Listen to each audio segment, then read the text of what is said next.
Good morning once again. So nandito tayo sa may ilalim ng MRT, no? Ito yung kanto ng T. Alonso. Nakikita po ninyo yung T. Alonso. So maluwag na maluwag, no? So kakaliwa tayo dito bandang ano na ito, no? Sa may Alonso Street at kukuha na naman tayo ng panibagong update, no? Sa may Tinitibag, sa may Barangay 313, no?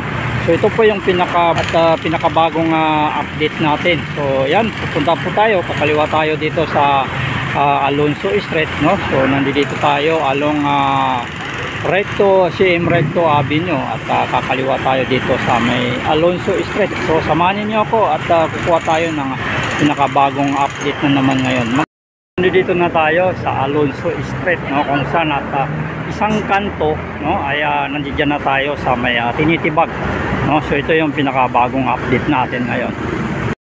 So yan na po, nandito na tayo sa may kanto ng Doroteo C, no? Doroteo T. Alonso, ayan po. Yan.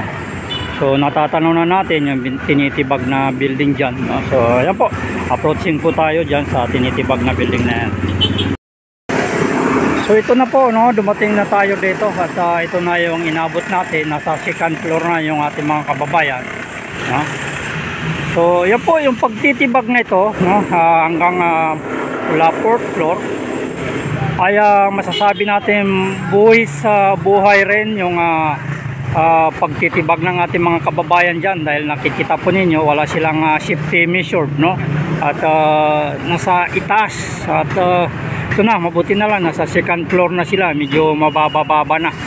So yan po yung bagong update natin ngayong ano na ito. At itong binabanatan, hagdanan na itong binabanatan, no? So biglang maliwanag, no? At pumapasok na yung hangin dyan sa ano, pumapasok na yung hangin dyan sa school na yan, mga kababayan. So malaking kaginhawa na ng ating mga ano dyan, no, mga anak na nag-aaral dyan. So nakikita po naman ninyo, no, lusot-lusot na yung hangin. So yan po yung ano, no, vlog natin ngayon. At ito na lang, hanggang second floor na lang. Medyo pahirapan yung pag ano nito, no, halos 3 linggo na itong binabakbak itong ano na ito, itong building na ito, mga kababayan. Ito po yung naging kontrobersya, no. Ito yung Barangay 313, Zone 31, no, kung saan nakikita po naman ninyo, talagang seryoso talaga yung ating mayor na talagang lilinisin niya, no. So sabi nga ni General Sukat ay dahan-dahan lang, no. Lahat naman ay ano naman nila, no, lilinis nila sa mga bangkita natin. So dahan-dahan lang daw. So yan po yung ano, no, nakikita po ninyo, nalalaglag na, no, nilalaglag na nila yung mga poste-poste at saka mga biga dito sa baba, no. Ginagamitan nila ng acetylene, mga kababayan. Ayan. Pag hindi ka sanay, no, diyan sa itaas na yan, kaya masasabi nating buhay sa ano, no, buhay sa buhay rin yung ginagawa nilang pagtitibag yan, no. Nakikita po ninyo nasa itaas, no, wala silang tali sa katawan. Yan, wala silang tali, talagang ano lang, no, pag hindi ka sanay sa ganyan, kahit nasa second floor na yan, no, ay ano ka na, ay third floor pa pala yan, no, third floor pa, mga babayan, no, third floor pa yung mga tao na yan. Kasi ito yung second floor, no. So pasensya na po, no, at nagkamali tayo, third floor pala. Kaya yun, no, pagdana na yung binabanatan. Yan, no, kita na yung pangalan na Arellano School. Mapasok na rin yung hangin dyan.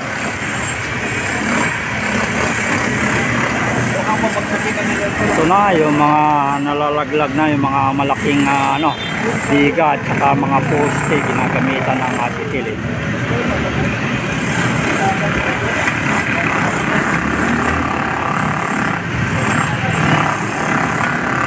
napapansin ninyo mga kababayan, no? Kaya sinasabi nating buhis sa buhay rin yung ginagawa nila, no? Gumagamit sila ng jackhammer, wala silang tali sa katawan. So nakakatakot yan, biglang magkamali, no? Dumulas yung jackhammer. So mataas-taas pa yan, third floor pa yan mga kababayan. So mamamatay ka pa dyan, no? Wala mabubuhay sana sa third floor, no? Ang babagsakan mo yung ganitong sitwasyon. Ayan, mga debris.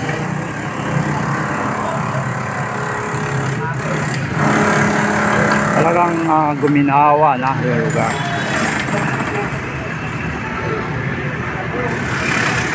Yan na yung Arellano School. So, kitang-kita na at nararamdaman na nila yung hangin na pumapasok sa kanila.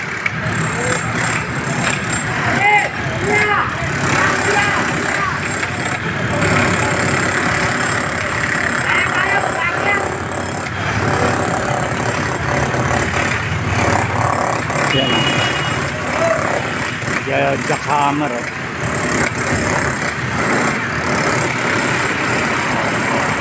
Kita po ninyo, wala siyang tali sa katawan. Tapos mabigat pa yung jackhammer na yan.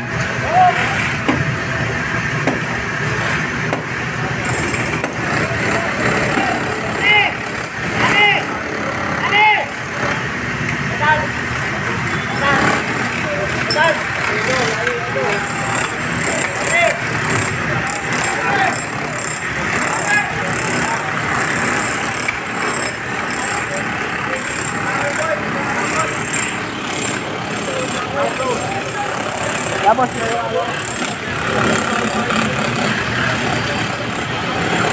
kitang-kita ninyo, walang tali. Tapos sinisikwat niya.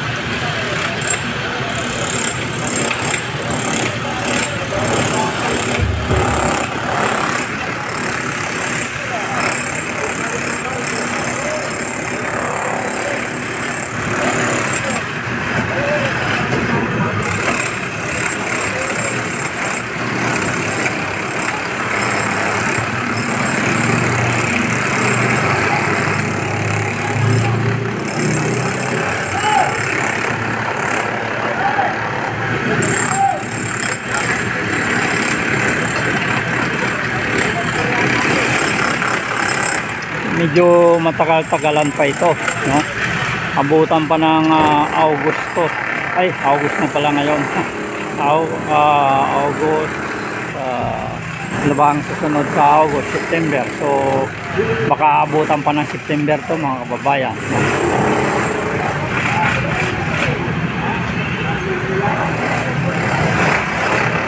no? Kikita po niyo yung mga binabanatan nila.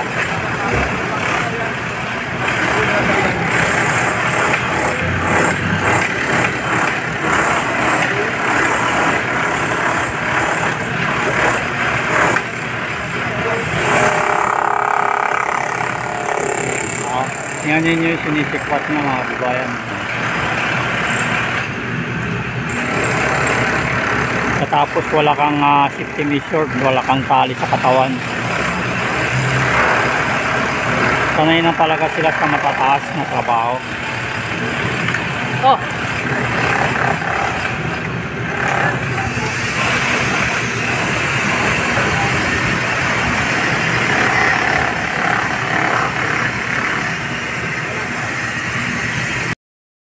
Ayan na, sa third floor na pala yan mga kababayan. Ang concern natin, no, itong nagsisikwat na ito, nakikita po ninyo, wala siyang tali sa katawan. Pagkatapos yung jackhammer na hawak niya, mabigat yan, no? Wag lang sana, no, na magkamali dyan dahil mataas-taas pa yung ano na yan, part na yan, third floor pa yan mga kababayan, no?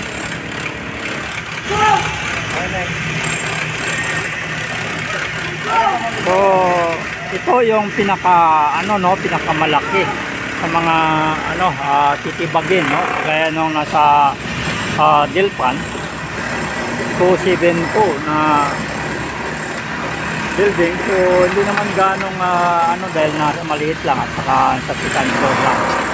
Sa Dagupan naman maaring makahilira sa ganitong malaki-laki rin yun, no? Hindi pa nga tapos yun. Pero bukod doon, marami tayo na iispatan, no? Ito sa na ito, yan sa lugar na yan.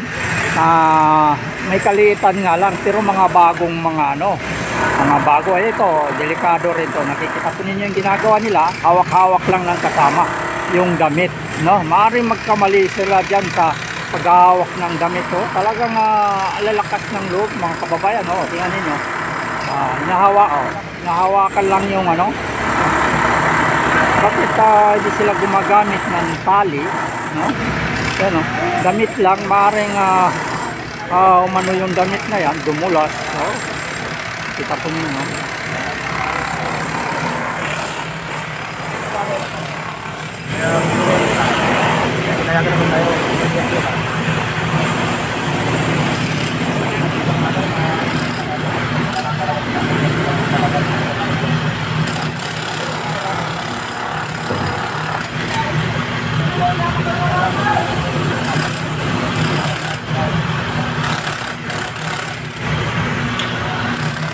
So, mainit na rin na pinag-uusapan yung sa Plaza del Ferro. So, hindi natin alam kung yan ang isusunod. Kasi nga, nagagalit na si Yorme, no? Sa mga, na ito, mga pasaway na mga na ito, mga nasa bangkita na mga barangay. No? Pero hindi naman na agad-agad matatapos agad yan, no? Sabi nga ni General Sukat, no? Dahan-dahan lang. Ito naman yung baba niya at yung mga biga-biga na mga malalaki, no? Yan, tatanggal na nila. Yan, no? Kagaya niya, no? Puputulin nila dyan tapos ilalaglag na dito, no? Minsan napanood natin sa ating mga kasama, gumagamit na rin sila ng crane dito, heavy equipment, para iuhulog, no? Kukunin bawat napuputol nila ng mga biga at sa mga poste ay iuhulog nila. Ayan, mga kababayan,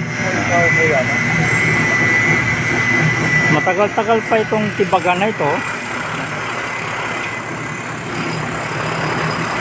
Tagal pa yan kasi dyan nagtatagal sa mga biga-biga.